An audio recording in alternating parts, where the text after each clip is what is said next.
아니 초식동물은 풀만 먹는데 왜 이렇게 큰 거지? 혹시 궁금했던 적 없으신가요? 초식동물들이 거대한 몸을 가질 수 있는 이유, 이제 알려드리겠습니다. 가장 큰 육식동물과 가장 큰 초식동물을 비교해보면 육식동물은 초식동물에 비해 작습니다. 언뜻 보면 고기를 먹는 육식동물이 풀만 먹는 초식동물보다 몸집이 더 커야 되지 않나 생각이 드는데요.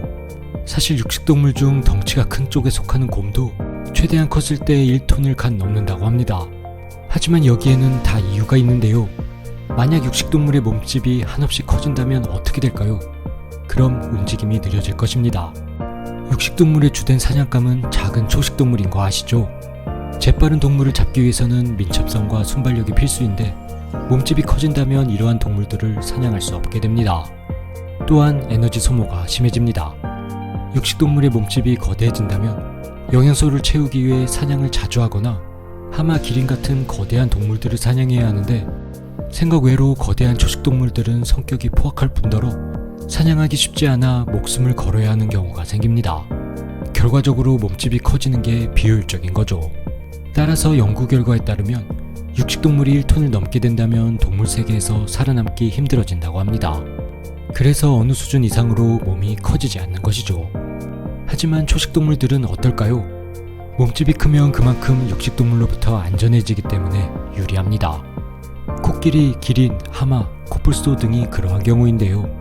육식동물들이 쉽게 덤비지 않기 때문에 빠르지 않아도 되죠. 하지만 궁금한 것이 있습니다. 이러한 초식동물들은 주로 풀만 먹는데 어떻게 그렇게 클 수 있을까요? 우선 어디서나 쉽게 구할 수 있는 풍부한 먹이입니다. 식물은 주변에 널려있기 때문에 별도의 사냥이 필요 없습니다.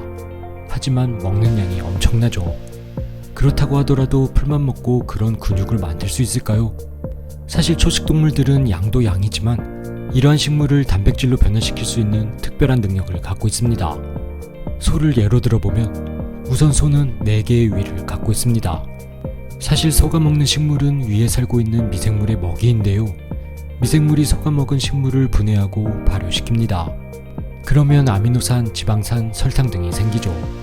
이 중에 당이 미생물의 먹이가 되고 나머지가 소의 영양소가 되어 흡수됩니다. 죽은 미생물 역시 분해되는데 분해된 미생물은 단백질로 변환되어 흡수됩니다. 이와 같이 미생물이 식물을 분해시킨 결과 나타나는 단백질과 죽은 미생물이 변해서 된 단백질을 흡수하는 것이죠. 소의 위에는 1000조 마리의 미생물이 있기 때문에 그만큼 커질 수 있는 충분한 단백질이 있는 셈입니다. 사슴, 기린, 양도 이와 같은 방식으로 단백질을 만들어내는데요.